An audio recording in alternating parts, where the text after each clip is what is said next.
Hi, the Biomedical Society and Portland Press are pleased to welcome you to this webinar, which is part of our biochemistry-focused webinar series. Topics in the series include different research areas in the molecular biosciences, as well as practical sessions to support career development. Each webinar will give you the opportunity to ask questions via text, and we welcome suggestions for future topics and speakers to feature in our webinar series. Please see the website for more detail. I'm Kimia Witte, Chancellor Fellow in Medical Device Development and lecturer in Biomedical Engineering at the University of Strathclyde, Glasgow. I'm also a Principal Investigator at the Centre for Cellular Microenvironment with an affiliation at the School of Molecular Biosciences at the University of Glasgow. Today's webinar is titled Engineering the Future, from Metalloenzymes to Synthetic Cells and Therapeutic Proteins, and is part of our dedicated early career research program of webinars. We are delighted to provide this opportunity today for Jack, Michael, and Micaela to share their work with the molecular bioscience community. Before I hand over to our first speaker, I would like to mention that questions will be asked at the end of the webinar, but please do send in your question during the talks.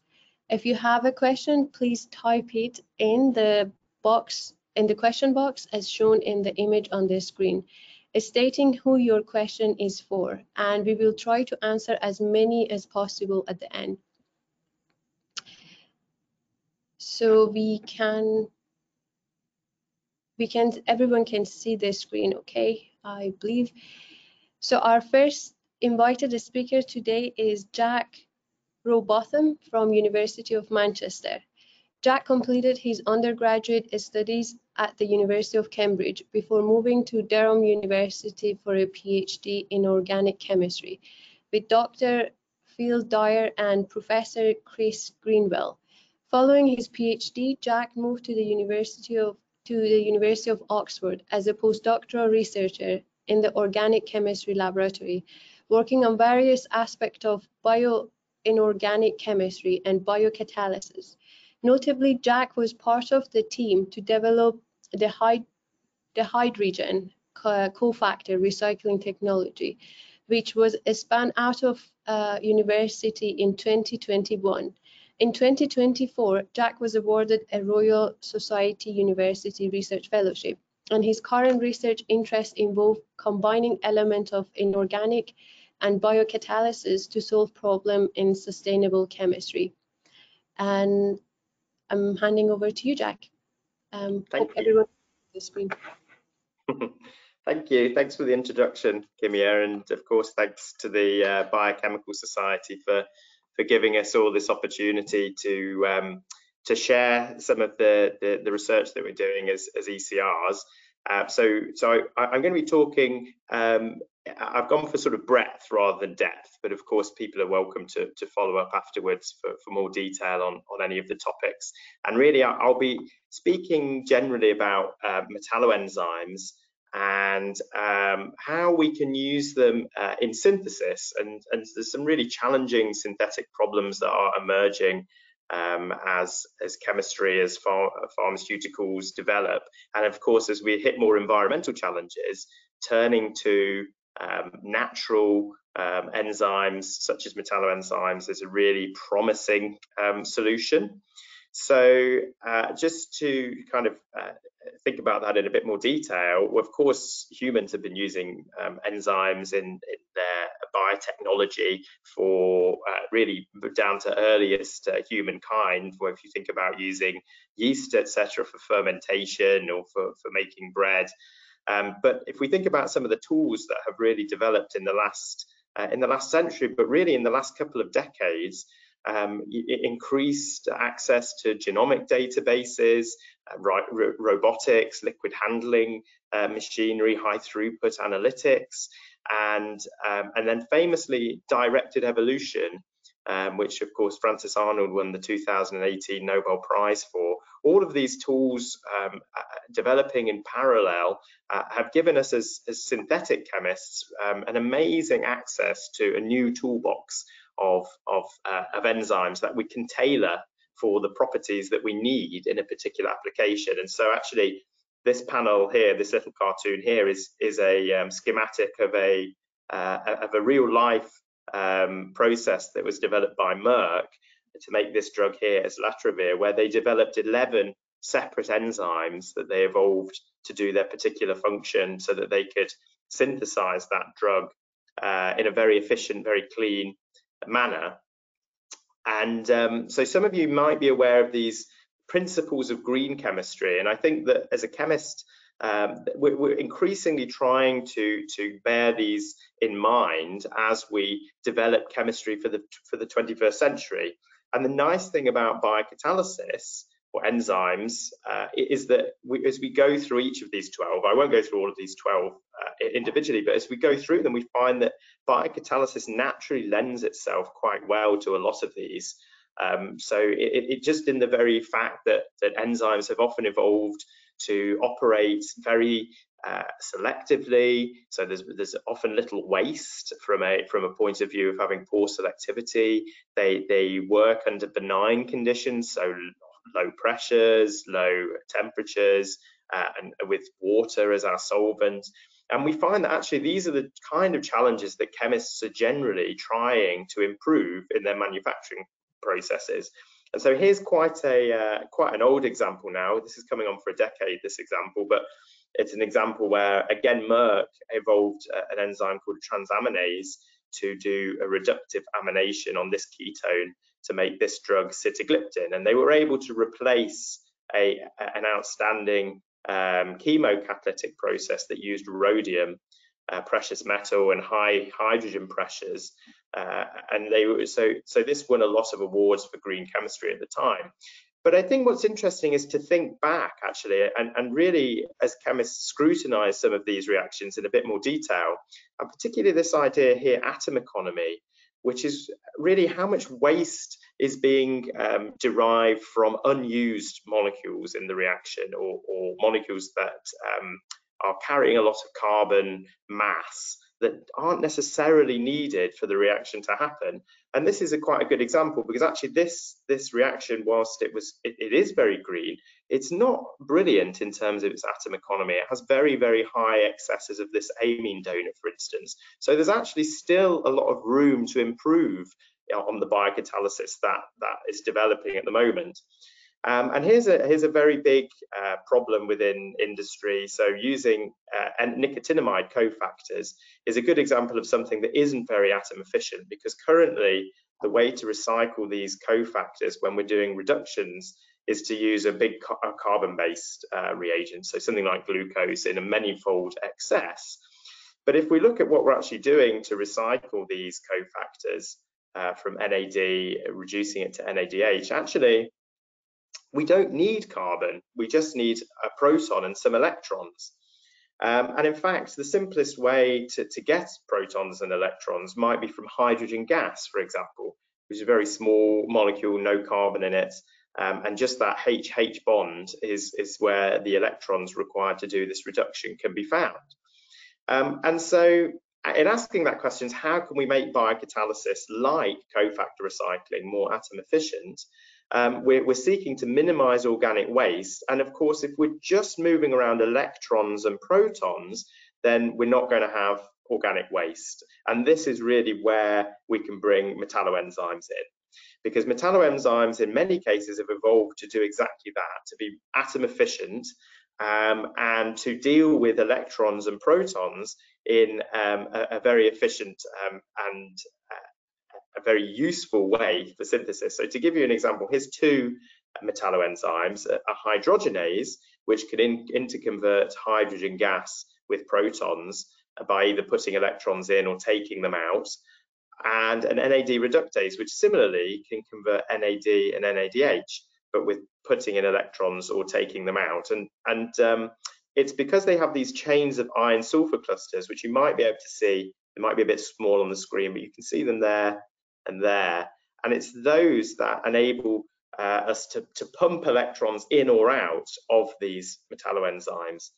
And because we can get these two enzymes to talk to an electrode to supply electrons, we can actually get them to talk to each other. They can communicate electronically and supply electrons to each other. And this is the principle behind the hydrogen technology that I was working on while I was a postdoc with Kylie Vincent, Holly Reeve at Oxford. And basically the way that system works is by using a carbon support to support the hydrogenase and the NAD reductase.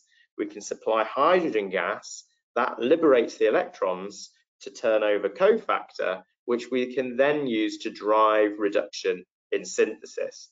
And so there are lots of applications of this, and actually it's now a company, so it span out as a company in 2021 as a commercial catalyst to support efforts, wider efforts in biocatalysis for synthesis by using a cleaner approach to doing this very important cofactor recycling step. But what I just wanted to focus on is just one application of that hydrogen catalyst that I was involved with quite heavily, which was using hydrogen to do precision deuterium insertion. Now, deuterium is a really nice example because it's very expensive, and so you really don't want any waste when you're doing deuterium labeling. And so if we think about how we might do deuterium labeling biocatalytically, if we were doing a reduction, we might use NADH, nicotinamide cofactor, to do an asymmetric reduction with something like a alcohol dehydrogenase enzyme. If we wanted to do a deuterium reduction, we would need a deuterated cofactor. And to make a deuterated cofactor, we would need a deuterated reducing agent. And again, these are all carbon-rich reducing agents, but this time they also have glucose deuterium on them as well, which makes them even more wasteful when we're not using them to their full effect. And so we might say, well, this process is not very green, and it's quite expensive way of installing isotopes onto a molecule. And we might think about how we can do it more atom efficiently, and that would be to derive our deuterium label directly from D2O, which is the cheapest source of deuterium. And of course, we're already working in water as a biocatalyst, so handling D2O seems like the most sensible way of doing deuterium installation. And so the nice thing about this NAD reductase that I showed you in the hydrogen system is that it will exchange, it has a flavin active site where the NAD is reduced, and it will exchange its protons. When you put it in deuterium oxide, heavy water, it will exchange those protons for deuterons. And so it will turn over a deuterated cofactor when supplied with normal, so not deuterated, just normal cheap hydrogen gas. And so this is a very nice way of turning cheap reagents into usually quite expensive products. And so I'll show you some of the applications for this, particularly actually in an emerging area of drug design and deuterated drug synthesis. And so the reason we might want to put a deuterium on a drug is because of something called the deuterium kinetic isotope effect, which essentially means that when you put a deuterium on a molecule, you can slow down the rate at which that bond is broken. And if you think about that on a drug, once you take the drug, the deuterated drug can last longer in the body because the metabolic processes that would ordinarily break that drug down can be slowed down by installing deuterium at appropriate sites. And so I'll skip through some of the synthetic elements because these are all published. You can have a look at the kind of drugs that we've been doing this with. But I just highlight a project now I have in collaboration with Nick Turner here in Manchester, where we have asked some drug targets from AstraZeneca, and using methods to do biocatalytic deuteration, we're being able to inhibit racemization on some of those real-world drug targets. A second application is in, you'll be familiar if you do structural biology, that these isotopes have a lot of uses beyond just simply changing the mass of a molecule. The nuclear properties of a molecule can change when you change the isotopic composition. And again, to give you an example of that, we were able to make this alanine, which has actually got 3 different isotopic labels on it. And for a collaborator in Oxford, Professor Andy Baldwin, he was then able to incorporate this specifically isotopically labeled alanine into a very large protein and do NMR on that protein. And again, I won't go into the details here, but just to highlight that normally a protein of this size would not be amenable to protein NMR.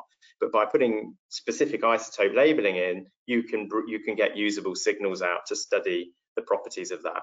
So building on that, I've now built a bit of a library of isotopically labeled precursors that are useful in structural biology, and particularly, actually, I'll just highlight this deuterated glucose, which I know is very expensive, but used widely in structural biology. We've got some really nice methods of making deuterated sugars, including glucose now, at quite a low cost. So if you're in that field, then please do drop me an email and be happy to discuss potential collaborations.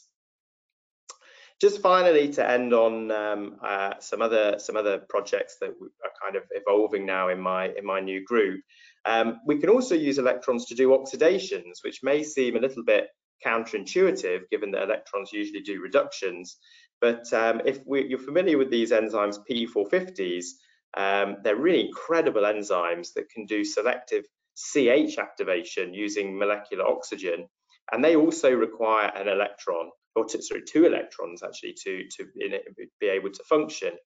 And actually, this is a big problem. P450s have massive potential to be very useful synthetic catalysts, but we find that in industry they're not as widely used as perhaps the power of their chemistry would suggest that they should be. And I think a lot of that comes down to the fact that they haven't really been studied in a way that optimizes their electron transfer. So again, just in the interest of time, I'll move quickly through this. We're looking at some enzymes now whereby we can covalently link the electron supplying proteins to the active site, the heme domain of the P450s. We're finding that with some tricks that I think people will be able to incorporate into the design of P450s. So we're calling it rewiring them to optimize the electron transfer in order to be able to do quite complicated chemistry in a greener and more efficient way. And just finally, in the introduction, I mentioned that I recently got awarded a Royal Society fellowship. That will really be looking at the very center of these heme proteins like P450s and asking the question, well, P450s have always used iron, since the dawn of time. These proteins have had iron at their center. What happens when we start to put other metals in there? Some of them biological metals, but some of them metals that biology hasn't had access to. And from a synthetic standpoint, that opens some really interesting avenues for new chemistry that will be useful for people in various different fields. So I'll end on that, and just to thank my former supervisors and group in Oxford, the Hydrogen team, and then some of my mentors and supporters who have helped me. Now I've moved to Manchester, and then a couple of these students here who've been involved in getting some of that newer work off the ground. And then finally, just thanks to the Biochemical Society, who have been really supportive in my early career with things like summer studentships. So Ria here actually was supported by a summer studentship from the Biochemical Society Eric Reed Fund. And so I'm really grateful, because those little pots of money are so helpful when you're just starting out. So thanks very much for the invitation, and thank you all for listening. Yes, thank you for a beautiful talk, taking sustainability back to the chemical toolkits. That was very beautiful, thanks. So I think we are going to move to our second speaker. Our second invited speaker today is Michael Booth from University College London.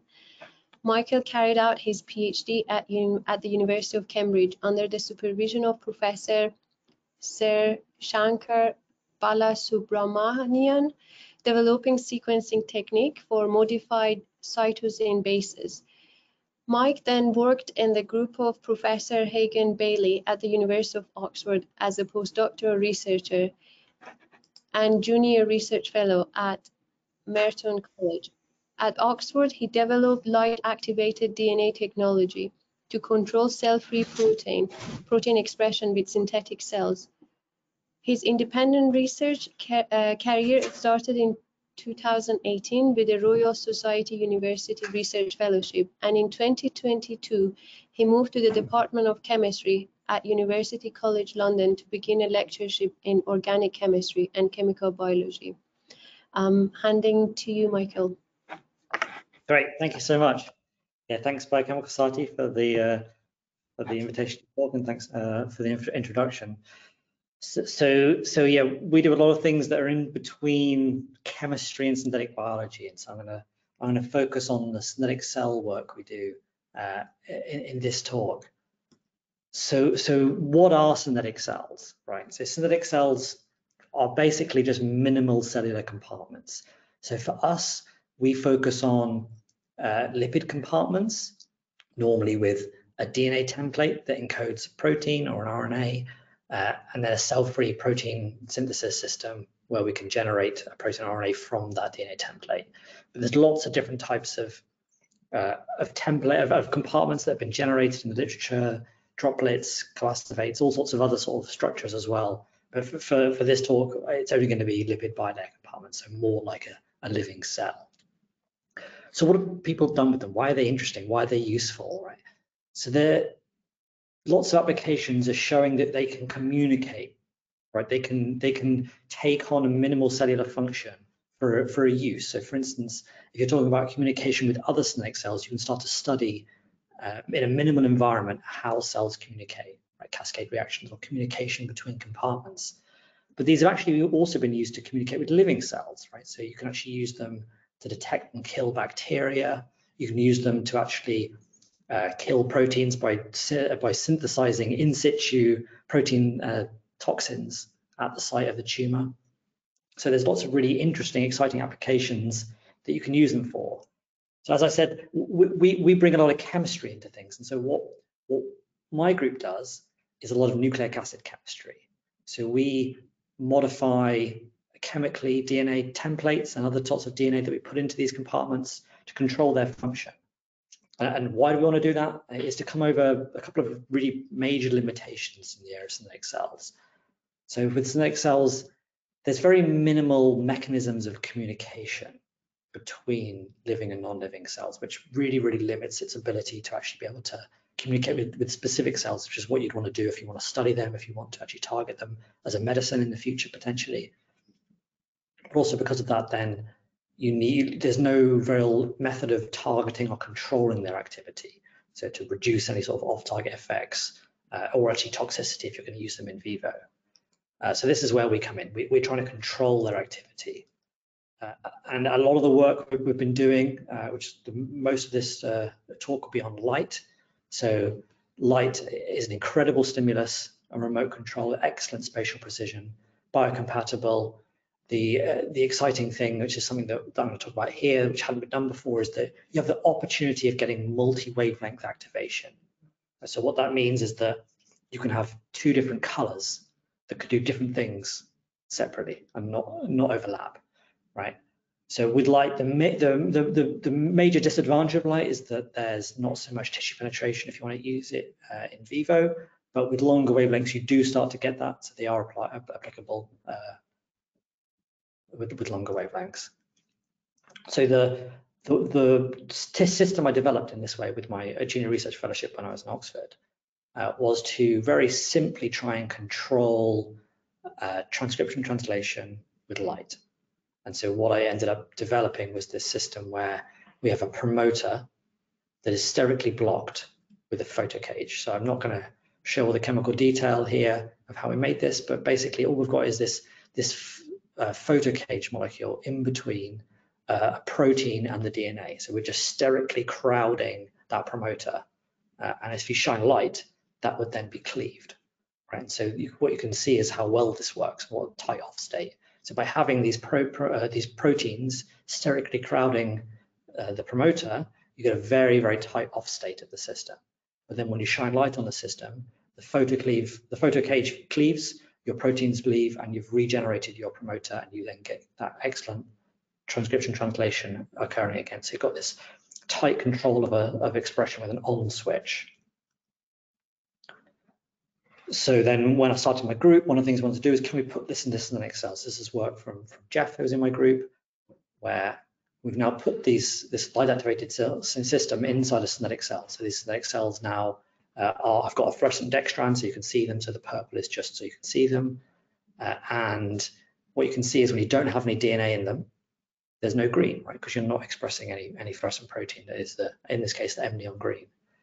If you have amine DNA, which is a positive control for 100% photocleavage, you get really good expression, right? You're generating the green fluorescent protein. Whereas when you have the light activated DNA, you get this excellent off to on switch when you shine light. So without light, you get no green. And when you shine light, you then activate that expression, right? So this is remote controlling the activation within a synthetic cell, which is very difficult to do any other way. And because you're doing light, you can do spatial precision, which is something you can't really do any other way. So what we did is we embedded them in agarose and then put photomasks on top of them, and you can get great detail of photo patterning. So each of these green spots is a synthetic cell within the photomask. But we didn't want to stay there. We wanted to say, okay, can we then control a communication between a non-living system and a living system? So what we did for that is we re-engineered a quorum sensing system. So this is quorum sensing is just what is used if bacteria, one of the ways bacteria communicate with themselves naturally, and you have a synthetase in one cell which makes a homocerolactone. In this case, we're using isovalerol homocerolactone, which is the membrane permeable molecules, and they can then go from one cell to another cell in and out. And then there's a receptor protein in another cell, which then can activate a promoter. So what we did is we encoded that synthetase on a light activated DNA template. We put the reagents to make the homocerolactone that are membrane impermeable within the synthetic cell. And then we had neighboring bacteria that had a cassette that expressed the receptor protein and had a promoter upstream of GFP. And what you can see is that the idea would be if we can shine light on this system, we would then activate that communication mechanism. And that's exactly what we saw when we did this. So we could incubate them together in one system. And if we didn't have any DNA in there, obviously the bacteria didn't express any GFP. With light activated DNA, without light, again, bacteria express nothing, right? Really tight off state, no activity.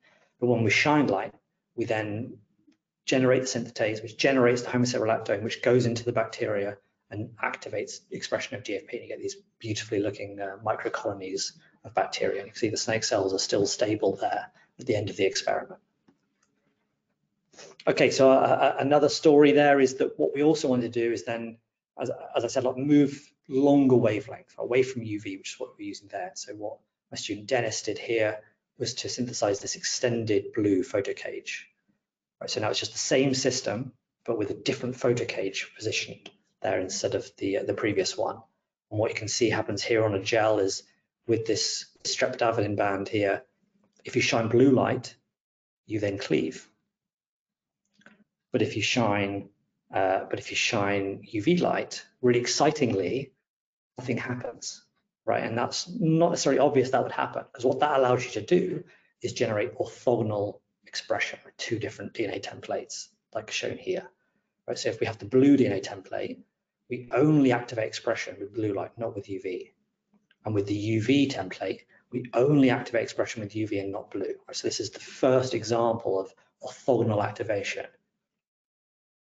And what that allowed us to do is what people normally do in synthetic biology, which is create Boolean logic gates, but this time with two different wavelengths of light as the activators. Right? So we could use a split beta gal, encode the two different parts on UV DNA or blue DNA, and only when we shine both wavelengths of light should we then regenerate the beta gal, which then creates the fluorescent product in this case. And you can see this works really, really beautifully, where only when you shine both wavelengths of light do you then recapitulate that activity. Right, and so one thing we did with this, which you cannot do in any other way, is dual wavelength photopatterning. So if we could put this AND gate within synthetic cells, and we have two different color photomasks over the top of there, right? So in that case, only where the two masks intersect do you then generate both parts of this split beta gal and activate the substrate, right? So this is dual wavelength activation. And you can see just how beautifully this works, where you've got two different lines of UV or blue, and only at that intersection site do you then generate the beta-gal, which generates the fluorescent substrate. So there's basically no other way of doing this apart from with two different orthogonal wavelengths of light. Okay, to finish up, I'm going to talk to you about something new that's not published yet that we're really excited about, and that's moving away from light and moving to magnetism, right? So magnetism is really exciting because it's deeply tissue penetrating, unlike light, biocompatible, and if you use them with anodes and nanoparticles, it's already been clinically applied and approved with an ultramagnetic field in vivo. It's also trackable by MRI, so it's really got amazing advantages. And so what Ellen, who's in my group at the minute, has done is attached nucleic acids to anodes and nanoparticles. And this is attaching a T7 promoter, so just a promoter sequence along the surface of the nanoparticle. And if you have then an inactive template that doesn't have that promoter sequence, which is attached to the nanoparticle, the translation should be off. But then if you put a magnetic field on the system, this induces heat in the nanoparticle, which then dehybridizes the T7 oligo, which then anneals to the inactive template to form an active template. And that then should activate the expression. That was the idea. Right, so what Ellen did was first synthesize these nanoparticles from scratch. So the nanoparticles look beautiful. You can silica coat them. You then put the DNA on them, as you can see on the bottom here. As you put the DNA on them, as you expect, the dynamic radius goes up, hydrodynamic radius goes up, Z potential goes down because you've got negatively charged nucleic acids. And if you put this in a cell-free expression system, you get this beautiful activation with magnetism. Right, so this green bar here shows the minus magnetic field control off state. It's really, really tight off state. But then when you put a magnetic field on the system, it then releases the DNA, activates the template, and you get this excellent activation on the switch. Right, so then what Ellen's done is put these in synthetic cells, again, just like before, but instead of using light, we're using magnetism. Right, so in this case, with an inactive template, without a magnetic field, you don't get any expression of the GFP, of the neon green in this case, sorry. And without a magnetic field, but with a full template, you generate that, right? So you're still getting the expression as you expect for the positive control. But now with the sample that has the inactive template with the spherical nucleic acid, is what it's called, without a magnetic field, you get very little expression, right? The off state's really good. But then you put a magnetic field on the system, and then you can activate the expression, right? So this is with a magnetic field. And what this allows you to do is do something like using a tissue mimic, right? So a phantom. So in this case, we're using a black tube where the only things that will get through there to activate the solution inside it is a deeply tissue penetrating stimuli. So in this case is using magnetism, where you get this activation of the solution, but only using this deeply tissue penetrating stimuli. All right, so that's me finished. So I spoke about, I suppose, on switches, remote control of SNCC cells, living cells, magnetism. We've also done some work with orthogonal off switches, so not using on but with off switches, and controllable plasmids, which has allowed us to go into living cells as well. I mean, the main takeaway I hope you have is that chemistry is really interesting and exciting for using with synthetic biology, synthetic cells, for generating whole new technologies. And so with that, I mean, thank my amazing group, past and present, collaborators, funding agencies, and you for listening. I'll take any questions later, obviously.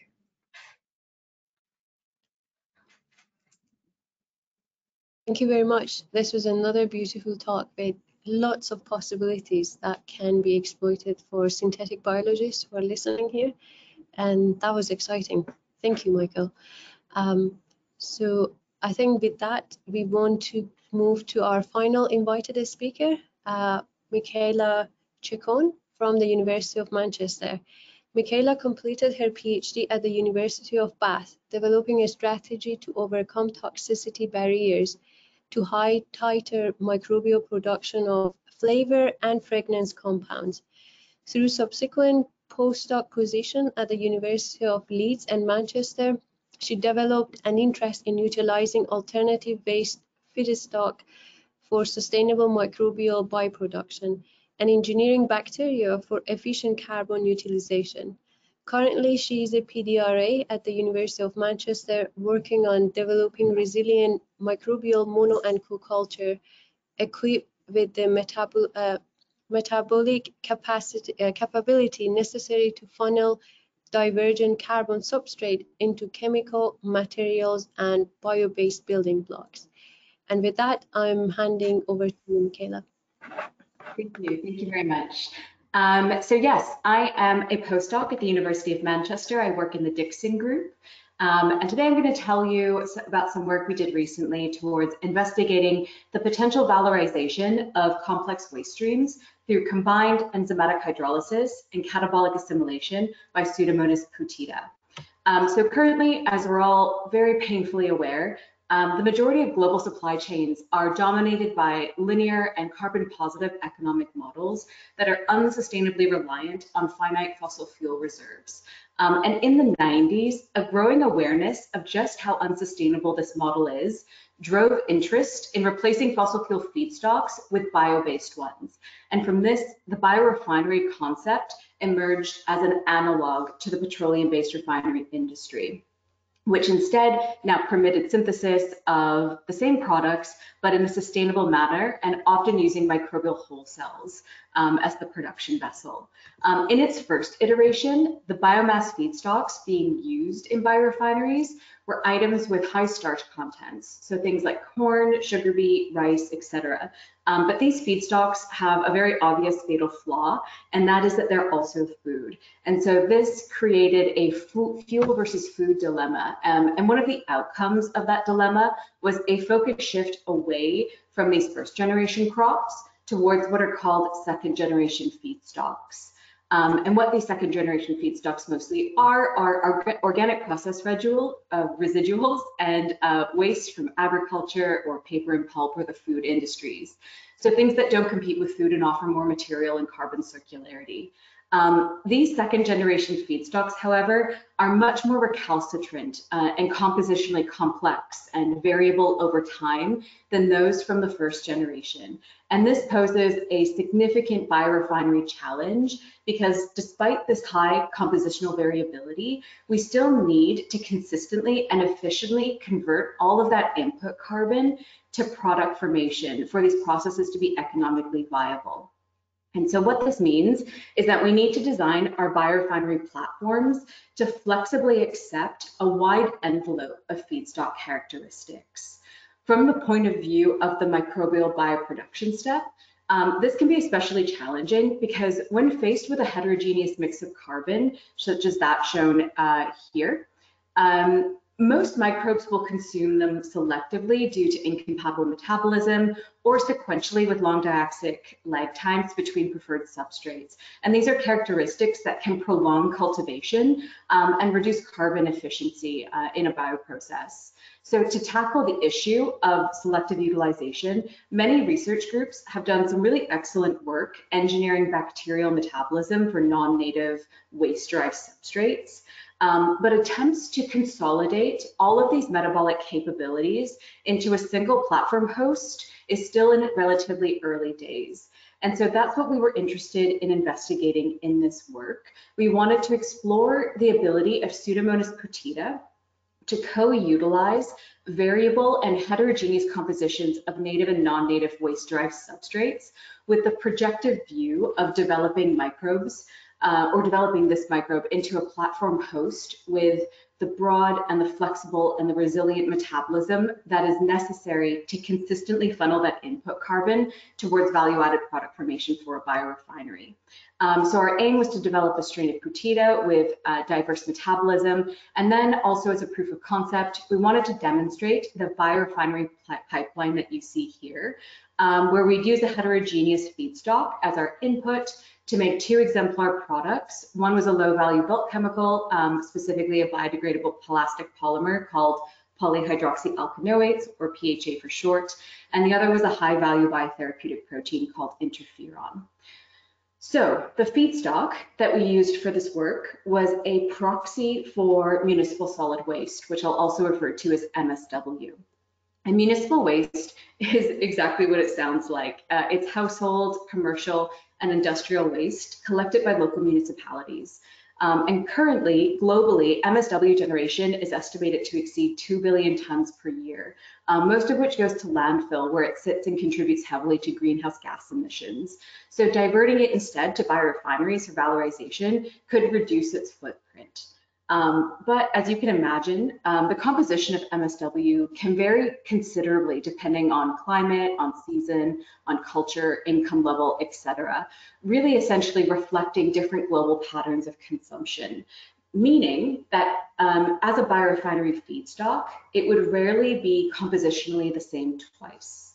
So to get an idea of just how compositionally different it can be, we recreated the proportions of two different biogenic fractions of MSW found in high and low income countries, shown here and here. These fractions included food, plastic, paper, and cardboard, textile, and garden waste, which are found in different proportions depending on a region's income. So we recreated these fractions using representative constituents, which you can see in panel B. For instance, for food waste, we used a mixture of vegetables, fruits, grains, and oils. We then subjected these high and low income waste compositions to enzyme-based hydrolysis using a tailored enzyme cocktail that we knew would break down each constituent. Then post-hydrolysis, we identified and quantified the 9 most abundant monomers released from both waste feedstocks.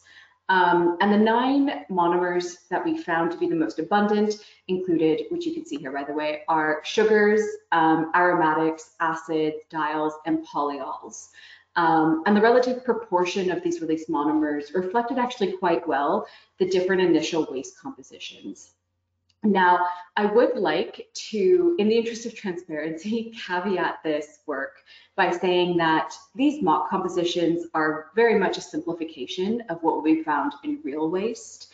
And in a true process, a more effective pretreatment would likely include a chemical hydrolysis step to break down any non-enzymatically liable constituents.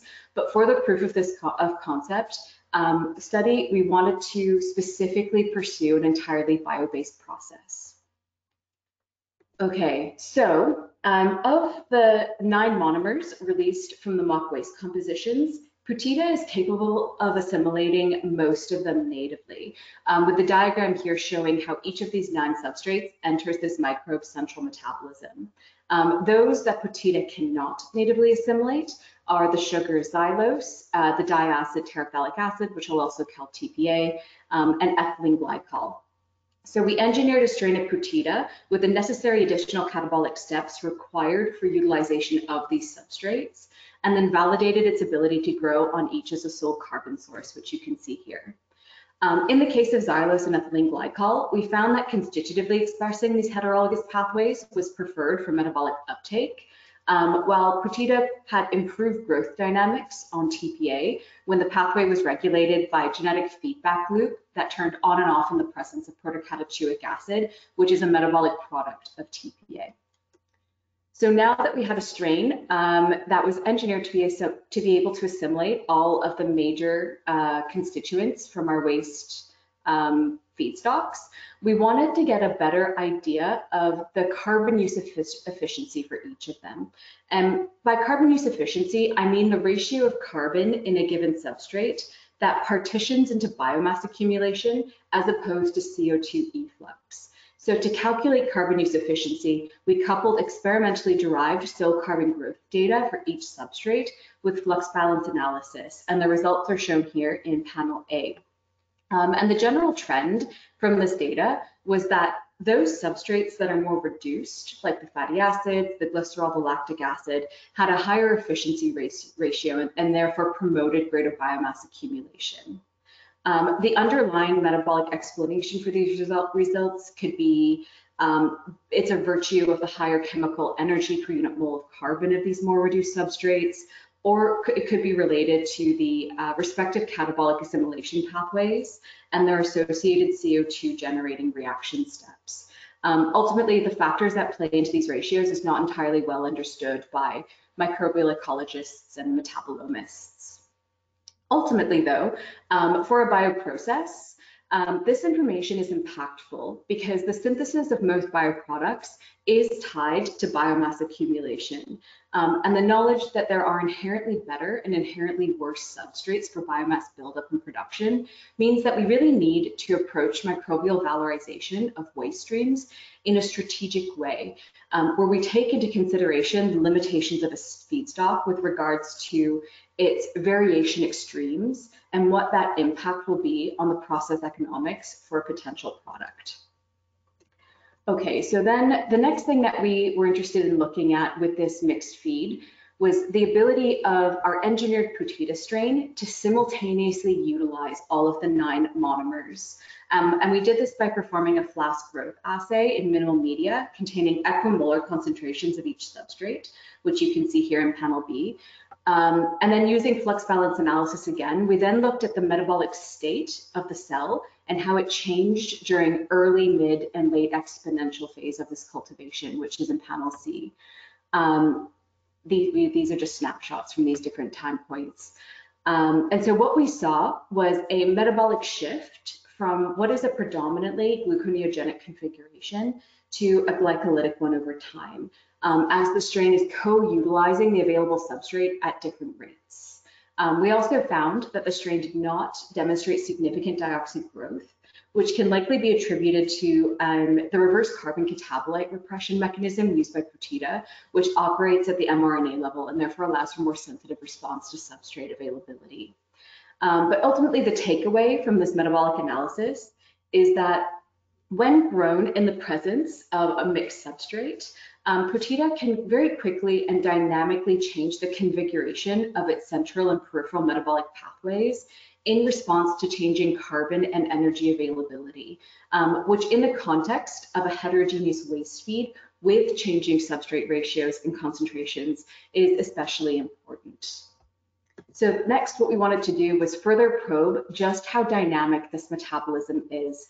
And so what we did is we used a design of experiments approach to construct a set of 25 feed compositions using our 9 monomers to explore how our engineered strain performs across the full combinatorial space of substrate loadings that might be found in process relevant conditions. And what we found from this work was a correlation between the amount of carbon in a given composition that can contribute to biomass and the final biomass that was obtained. And what this means is that regardless of the constituents and proportions of a given feed composition, this strain can efficiently and consistently convert all of its available carbon to biomass. So then from here, the last thing we wanted to look at was how different feedstock compositions can impact bioproduction by putida. And so for this, we looked at making 2 different types of products, which I mentioned earlier. One is a biopolymer called PHA, which is being pursued as a plastic alternative, and the other is a therapeutic protein called interferon. We settled on making interferon as a model protein product after screening several different therapeutic proteins, which included insulin analogs and synthetic nanobodies. Though I would like to say that by no means do I expect in the future that we're going to be making therapeutics from municipal waste. This was kind of a gimmicky example to demonstrate that one can make products with quite disparate values from a microbial biorefinery. Okay, so we then performed bioproduction time courses for both PHA and interferon using the high income and low income hydrolysate compositions that we previously harvested from the mixed rate hydrolysis that I showed at the beginning of the presentation. The graphs in the top row show interferon production and substrate consumption over time, and the bottom row shows the same for PHAs. While the graphs in the left column were done using the high income hydrolysate composition, and those on the right were the low income compositions.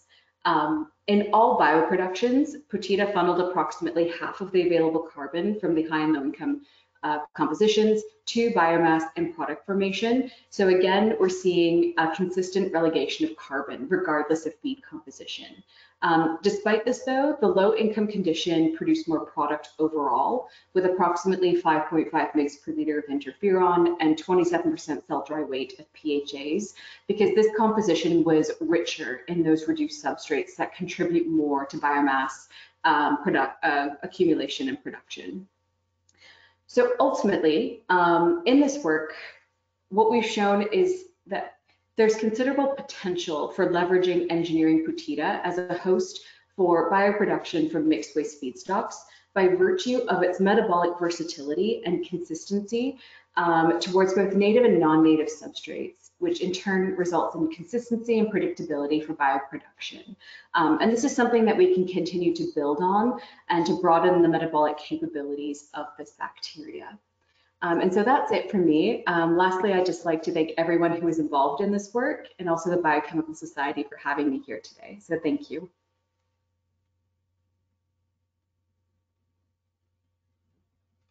Thank you very much. It is very hopeful listening to talks like yourself and the possibilities of turning those into chemicals, material, bio-based with some really exciting example was inspiring. Thank you very much. So I think now I would like to invite all the speakers to join the Q&A session. But just before that, apologies, my video was off. The 2 times before that, didn't know how to turn it on. But I wanted to say this is a truly inspiring ECR session from biocatalysis to synthetic biology toolkits to upcycling some interesting byproduct using bacteria. So again, I hope there are lots of questions coming, but before asking you a few questions, I want to just remind you, for those who have missed the beginning, if you have a question, please type it in the question box that is shown in the image on the screen. And yeah, so let's go to a few of these questions. Again, there are lots of them, but they're very similar, some of them, to one another. So I will try to ask a few diverse ones. So this is very specific question. Someone asked, how can we, this is for Jack, I believe. So how can we target Metalloenzymes for therapeutic intervention in management of degenerative disease? I know that he did not go to that part, but that is one question.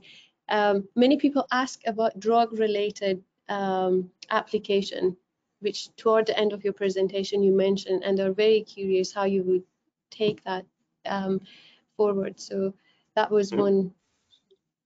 Sure. Should I take that now, Kimia? Yeah. Yeah, please. Yeah.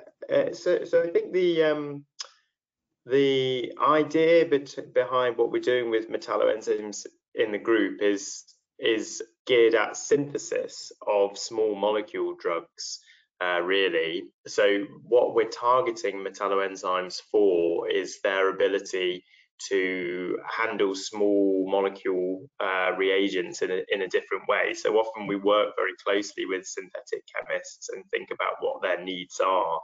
But oftentimes we're just making a drug that is already well known. In the case of the deuterated drugs, they are often a drug that's either known or in clinical trials where the sense is that installing a deuterium might help with some of the problems with that drug. But as for actually designing metalloenzymes for pharmaceutical interventions in themselves, I mean, I think that it's an interesting area. It's not one that I work in directly, but of course, when you have the properties of metals, especially ones that aren't used natively in biology, and you start doing things like functionalizing with RNA or with peptides, then you can bring those metals into the biological environment. And in a way, I think Michael's more qualified to answer those sorts of questions. You know, you're bringing in artificial chemistry into a biological sphere. And whilst that's not a goal of my group, there's certainly people looking at that. I don't know if, Michael, you want to comment on that? No, artificial enzymes isn't something I do, but yeah. Many people liked all the conversation, all the talks, and they used the word cool inspiring, exciting, but this is one question for you, Mike. Sorry, I'm keep going between Michael and Mike. So someone said, are your system reversible? I know in the last slides you mentioned you're looking, you can reverse, and the person said, can you turn expression on and off? Sorry if I missed this, if you mentioned that. Yeah, I'll just quickly go into that a little bit more. Yeah, so all I showed there was the on switches. So we have developed off switches which are controllable with lighters and with magnetism actually as well, which I didn't show. And they're based on ansense oligonucleotides. So they're just like short oligos which can degrade RNA. We can cage those as well. So we can, in one of the JAX papers, we turned on expression with one wavelength of light and then turned off expression with a different wavelength of light. So you can do that. Beautiful. Thank you. Micaela, this question is for you. Someone asked, what were the other organisms you looked at before deciding on putida? So initially, when we started this work, we were actually interested in working with bacillus, because initially we thought that we would develop a system that was able to secrete the hydrolytic enzymes that could break down these complex waste systems. But we ended up having quite a lot of trouble with bacillus's toxicity to some of these, especially the acids. And also there were quite a few bottlenecks with regards to some of the enzymes that we needed to secrete. So we moved over to putida because we were already aware that it had good aromatic metabolism, and that it does tend to have high resilience against these acids that are found in lignin and other things. So that was why we switched from bacillus to putida. But other than that, we didn't actually significantly explore any other organisms, though there are, of course, a number that we could incorporate and explore. Thank you. So this question is for you, Jack. Is someone thanking you first for your presentation and then saying, why is the carbon support necessary for the process of biocatalytic asymmetric reductive deuteration?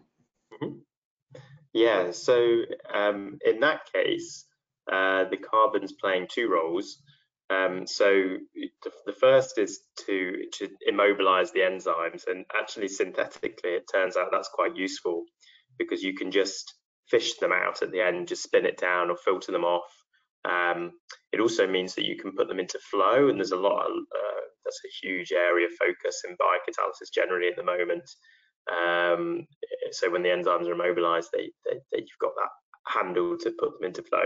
But in that particular case, it's actually really important that they're on a particular type of carbon, because that carbon has graphitic regions that enables electron transfer. So because those two enzymes aren't fused with a sort of peptide link or anything like that, they need a medium through which to transfer the electrons, and that's what the carbon does in that case. Cool, thank you. There are a few questions for you, Michael, and that is there are a few questions about the UV damage to the DNA. I knew that if no one would have asked you, I would have asked whether you are constructing your system before using it in a cell-free, in a cell, in a microbial organism, before taking it to the cell-free system, or you even test everything in a cell-free system to begin with. And yeah, many of the question is regarding the UV and DNA combo, and whether you have used it in cells, also taking it back into the cells beyond just bacteria. Let's say eukaryotic cell, have you exploited those toolkits in other cell type too? Yeah, classic question I get. Yeah, UV is not as bad as people think it is. It's all about the amount and power of UV you use. So we have done it in cells, so that the controllable plasmids, so we managed to put these molecules into plasmids, and they work in mammalian cells just fine, no toxicity of UV whatsoever. In the cell-free systems as well, we don't see much, if any, damage. I mean, it all depends on how much light you're using. So and UV is used quite regularly, even in vivo with zebrafish. So like it's not as bad as people think it is. Thanks. There are lots of biology, I guess, question and synthetic biology question, which I think people can ask the presenters later on if they're a bit confused about some of those. But Micaela, I wanted to ask, what are the challenges taking this? I mean, you mentioned you were very, I was beautifully honest. You would talk about challenges at every steps and saying the data, whether it's not necessarily encompassing all those diversity, but what would be other challenges taking some of this work into actual field and having places to start testing them, testing the combination of bacterial. You have. So testing the bacteria or in the entire biorefinery process? The entire biorefinery process based on the profile you have. So you may give a different selection of bacteria within that, I don't know, setting you give to based on what they have mostly in their waste product. Yeah. So I think that probably so our goal in this work was to develop almost like a superhost that's able to utilize all of the major components. But of course, you're right in that different areas will have different proportions of particular types of waste, different types of plastic, etc. And that could impact what the bacteria can take up and what you can engineer in. So I think the first solution to figuring out the bacteria problem would be to characterize the different waste compositions that you can have in different areas around the world and how they change over time. And then I think probably the best way to break down that waste fully would be to use some sort of chemoenzymatic hydrolysis method, and then look at all of the different constituents, and then from there reverse engineer your bacteria or select a different bacteria with broader scope metabolism. Amazing, thank you. I just because each one of you had a unique novel way of looking at sustainability or practical or efficiency of how to do things, it could be a possibility of perhaps cell-free or cell-induced or biocatalytic, all coming together to help with the waste management and creating novel products at the lower cost. And yeah, so I just want to encourage those who I have not asked your question, please, you have the email address of all the presenters and you can ask those questions directly from them. But I think being aware of time, so I'm going to end the Q&A session. So there are a few things I would like you to make a note of, and before that I want to thank everyone for attending and the speakers. You can continue the conversation, as I said, online. Follow Biochemical Society at Biochem SOC and Portland Press Publishing with the Twitter handle of PP Publishing on Twitter or X, whatever that is called.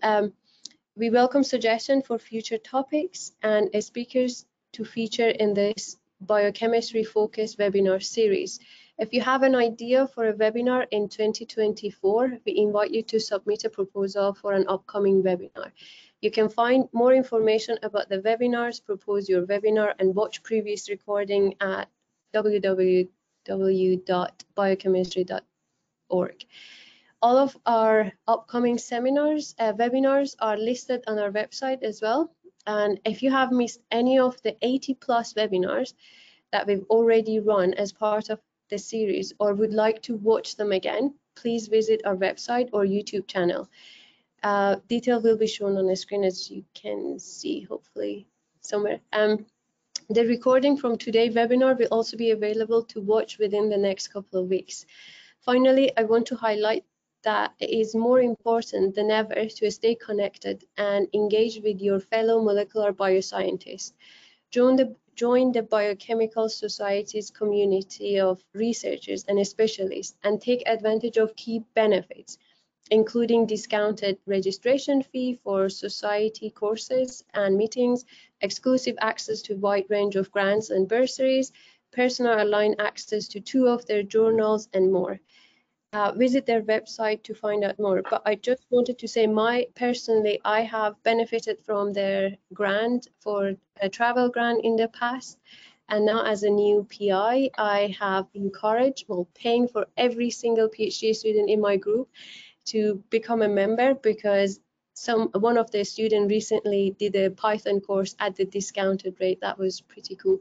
So again, I'm sure there is lots of things for everyone. So, but with that, I want to thank you all and say goodbye. Thank you again, everyone.